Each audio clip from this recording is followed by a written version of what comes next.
saya mau senggol satu hal yang kemarin Pak Renald sempat keluarkan istilah baru namanya flexing. Bapak Ibu, banyak hari profesional, self-employed ya, mereka juga dipaksa istilahnya karena zaman sekarang ini perlu penampilan yang wah dan banyak YouTube menghadirkan bedah rumah yang hebat-hebat ya, menunjukkan kekayaan, pamer sesuatu dan akhirnya masuk ke bisnis. Bagaimana orang percaya harus menanggapi? Kita di challenge misalnya, saya harus cari orang sebaik-baiknya termasuk robot yang baru banyak ditutup Bapak Ibu. Ini kita udah bicara waktu sejak sesi sebelumnya tentang kripto ya, sebenarnya kita udah senggol. Dan juga termasuk tentang forex robot. Nah, itu benar yang kita pelajari ya. Akhirnya terjadilah 1000% saya bilang pasti akan bodong. Nah, waktu mereka mencari supaya orang ikut kepada dia. Ini persis dengan profesional atau self-employed yang ajak orang. Kedoknya mungkin macam-macam. Ada yang multi level, terus ada yang kedoknya tadi pakai forex ya. Bahkan ada beberapa yang pakai insurance. Betul. Mereka menunjukkan dirinya seakan-akan itu sukses. Tapi sukses ini palsu, Bapak Ibu. Nah, menurut Cambridge, flexing adalah menunjukkan sesuatu yang Anda miliki, tapi dengan cara yang dianggap tidak menyenangkan. Menurut kamus Merriam-Webster, ya, ini adalah seperti influencer, ya, menunjukkan kemewahan biar orang lain tertarik. Bagi Pak Renald Kasali ini katanya paling-paling jadi strategi marketing, tapi justru ini bukan kaya yang sesungguhnya, ya, karena poverty screams, but wealth whispers. Justru orang kaya nggak perlu tunjukin dia crazy rich. Istilah crazy rich muncul sampai seorang teman kita waktu itu saya baca nih cukup keren ya, Bu Lili. Bu Lili kasih komentar, program ini sangat berbeda. Makanya kita perlu influence ke sekeliling kita. Ya beda sama seminar yang lain yang encourage orang gimana jadi sukses. Bahkan ada yang berani kasih utang. Lu harus beli BMW biar tunjukin lu cari rekrut orang lain mau ikut kamu karena kamu punya gaya hidup yang berubah dalam setahun. Jadi ini penipuan semua Bapak Ibu ya. Penipuan secara performance. Jadi profesional banyak juga yang seperti itu ya, dipoles mungkin sesuatu yang tidak real seperti itu. Maknanya dalam sekali kata Bu Lili di sini ya. Ini sesuatu yang jadi tantangan orang dunia, ini sesuatu nilai yang salah tapi kita hari ini bicara nilai glory. Istilah crazy rich Bapak Ibu itu justru kita harus lawan hari ini kalau ternyata benar-benar dia crazy. Ya kan, karena berlawanan dengan kingdom value ya. Jadi Bapak Ibu, PR kita setelah ini Bapak Ibu adalah membawa kerajaan Allah hadir, jangan sesuatu yang keliru. Nah, kalau kita sudah punya ciri yang benar, PR selanjutnya adalah melakukan yang benar, mengatur dengan cara yang benar.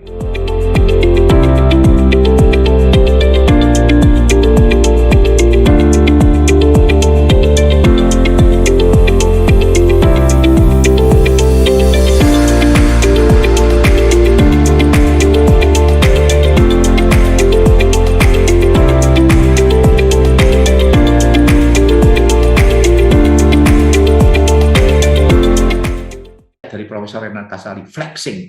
Ada orang dia ajarin jadi orang kaya. Cewek-cewek diajarin jadi orang kaya. Foto kayak orang kaya. Semua tuh sewaan. Dari atas sampai bawah. Cuman minta dana untuk merubah wajah sedikit. Supaya jadi istrinya orang kaya. Banyak yang sukses. Banyaknya berapa? 50. Yang daftar berapa? 1 juta. Kenapa? Contoh, ternyata kita dilihat, oh fotonya di tempat yang sama, oh ternyata tasnya sama, semuanya sewaan. Tapi itulah digital area. Sekarang kan enak, orang saya bisa tahu. Kenapa saya ikut di sosmed? IG. Tapi Anda lihat IG saya tidak memfokuskan kepada saya. IG saya ngajarin sesuatu yang positif, sesuatu yang confident. Saya mau ngelawan negatif. Anda lihat IG saya, tolong Paulus Bambang WS, atau Facebook saya. Paulus Bambang atau LinkedIn saya mau mengaruhi mereka untuk baca tempat saya, baca bukan gambar. Karena apa? Mereka suka self itu. Saya men-serve-nya dengan cara apa? To God be the glory. Nah, dengan cara ini kalau saya nggak punya IG, saya sekarang lagi mau TikTok, tapi karena belum punya waktu. Saya punya YouTube. Untuk saya nggak. Anda lihat semua isi saya, nggak untuk saya. Untuk apa? Untuk orang berpikir benar. Isinya cuma 2 kok. Build to bless dan lead to bless leader. Nah, untuk apa? Supaya senang begitu. Wah, Pak cocok. Banyak diskusi gara-gara sosmed saya. Untuk itu apa? Nah, dengan cara ini kita harus define semua.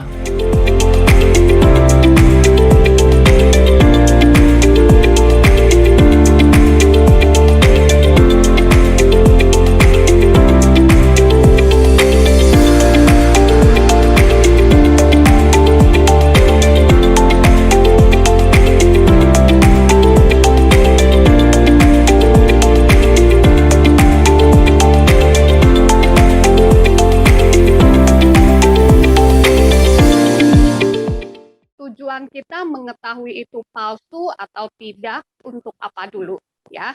Jadi kita juga jangan alergi setiap kali melihat sosmed orang. Barangkali dia memposting sedang jalan-jalan ke negara A, ke negara B, atau dia baru memiliki mobil baru, atau membuka bisnis baru. Kita jangan langsung juga menjudge, wah ini kayaknya fake ini hanya pencitraan. Nah, jangan juga kita punya hati seperti itu ya. Justru kalau kita melihat teman-teman kita, sahabat-sahabat kita punya bisnis baru, punya mobil baru, atau rumah baru, atau apapun itu, kita melihat bagaimana sih kok dia bisa ya seperti itu. Nah, kalau kita hati kita benar-benar murni, tulus, kita melihatnya kayaknya sukacita. Dia posting tentang keluarganya yang begitu akrab, begitu harmonis. Rasanya tuh di dada ya, kalau saya, rasanya tuh nyes banget. Aduh, keluarganya indah banget ya, seperti itu. Oh, bisnisnya berhasil ya. Walaupun kita tahu, kalau di sosmed itu kan katanya tempat pamer. Ya, kalau memang kita nggak siap, ya jangan masuk di sana. Nanti hati kita lebih banyak panasnya, hati kita lebih banyak irinya. Nah, motivasi kita nanti salah ya. Nah, kalau menurut saya, yang penting kita tidak melakukan seperti itu. Apalagi kalau misalnya di sosmed itu ada anak-anak kita, yang terutama anak-anak. Mereka bisa mencontoh apa yang kita lakukan dan mereka tahu apakah benar orang tuanya, mamanya, atau papanya seperti itu atau tidak. Nah, kalau kita membuat yang fake, dengan kata lain kita mengajarkan anak-anak kita untuk berbohong. Buat apa? Nanti next time kita mengajarkan suatu nilai, kita minta mereka melakukan sesuatu, mereka bisa membalikkan apa yang telah kita posting. Itu hati-hati ya. Saya pernah menangani kasus seperti itu, sehingga anaknya komplain dan itu benar-benar melawan, mentelanjangi orang tuanya dari hasil postingannya. Ya, itu yang pertama. Yang kedua, kita lihat kalau benar-benar ingin tahu itu fake atau tidak, kita lihat konsistensi postingannya. Misalnya dia memposting bahwa bisnisnya sangat lancar, sangat mudah menjalankan bisnis tersebut dan mendapatkan materi yang banyak. Kita lihat lagi nanti setengah tahun lagi bagaimana. 3 bulan lagi, apakah di situ banyak keluhan, dia ngomel-ngomel sama orang, ya. Nah, konsistensi itu juga menunjukkan itu fake atau tidak. Nah, kita yang sudah belajar di Sukses Sejati, semoga apa yang kita posting di sosial media itu mencerminkan ada Kristus di dalam kita, ada value, ada nilai-nilai yang sudah kita pelajari di Sukses Sejati. Mungkin melalui kita ya, orang melihat, oh hidupnya apa adanya. Memang dia seperti itu. Bisnis yang dia jalankan bertumbuh karena dia melalui proses. Bukan yang hit and run ya, bukan yang instan. Kemudian memang dia akrab dengan anaknya, keluarganya harmonis. Memang dia membangun harta di bagian itu. Orangnya memang sangat spiritual, orang-orang sekitarnya tahu. Nah, kita ingin menjadi pribadi-pribadi yang seperti itu. Sehingga di luar sana mungkin banyak yang fake, tapi mulai dari kita alumni KBC, kita mau menjadi role model ya, menyatakan diri kita apa adanya. Mungkin kita bisa tulis ya nilai-nilai yang sudah kita dapatkan di KBC. Kalau di sosial media saya tidak malu menceritakan pertama kali 11 tahun saya mengikuti KBC. Saya membuat postingan ya. Nah, itulah sebenarnya saya. Anak-anak saya juga follow di sosial media saya, dan saya merasa ya itulah saya. Ada ipar-ipar saya, ada sahabat dekat saya, itulah diri saya sejak dulu. Bahkan karyawan saya juga ada di dalam sosial media saya.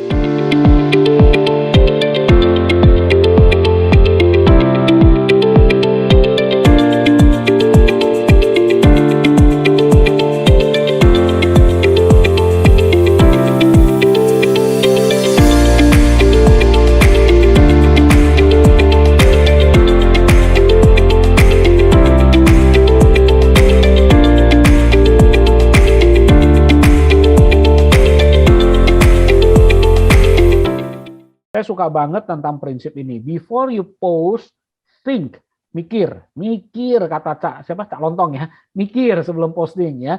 P-nya apa? Yang saya posting ada mengandung unsur kebenaran nggak? Jangan hoax. Kalau Anda belum yakin itu true, ya don't post, ya jangan kepo gitu loh. Is it helpful kalau saya posting walaupun benar bikin orang panik nggak? Emang perlu postingin terus nih, mati 100 orang Omikron, misalnya kayak gitu. Ya, posting di sana sih bikin orang tanpa panik, helpful nggak? Lebih baik mungkin posting protokol kesehatan. Saya ikut protokol kesehatan. Is it inspiring? Memberi inspirasi nggak buat orang? Is it necessary? Perlu nggak sih? Biasa sampai N keempat ini Bapak Ibu, saya nggak jadi post. Makanya kalau Anda follow sosial media, saya nggak ada apa-apanya, nggak ada isinya. Karena setiap saya baca kayaknya nggak perlu post lah. Jadi saya nggak perlu post apa-apa. Ya, kadang-kadang message aja. Is it kind? Ada unsur kebaikan nggak? Ya kayak tadi Bu Yuli cerita, jangan cuma posting curhatan aja ke sana sini gitu. Is it kind gitu? Jadi sebelum posting mikir, think. True, helpful, inspiring, necessary, kind. Jadilah alumni nanti pejuang sukses sejati yang ikut mewarnai dunia sosial media dengan 6 harta kehidupan. Postinglah nilai sukses sejati, postinglah harta keluarga yang baik, ya, nilai edukasi, postinglah nilai spiritual yang Anda yakini, postinglah nilai harta jiwani yang Anda pelajari, dan seterusnya. Thank you.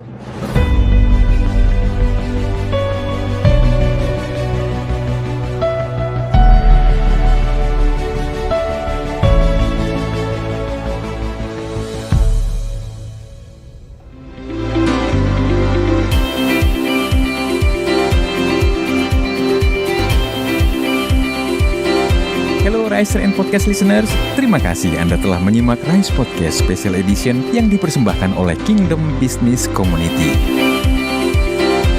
Harapan kami setiap episode Rise Podcast dapat menginspirasi Anda untuk terus mengalami transformasi dalam melakukan bisnis dan profesi Anda untuk tujuan yang mulia, membangun bisnis melalui manusia dan membangun manusia melalui bisnis.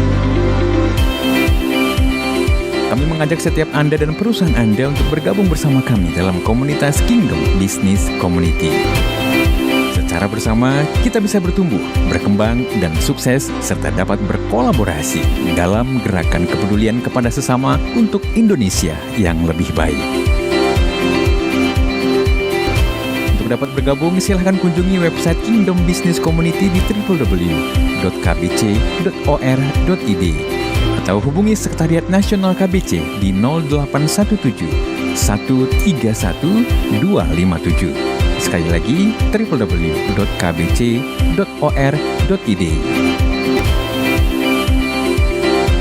Rise Podcast Kingdom Business Community. We podcast with heart. Sampai jumpa.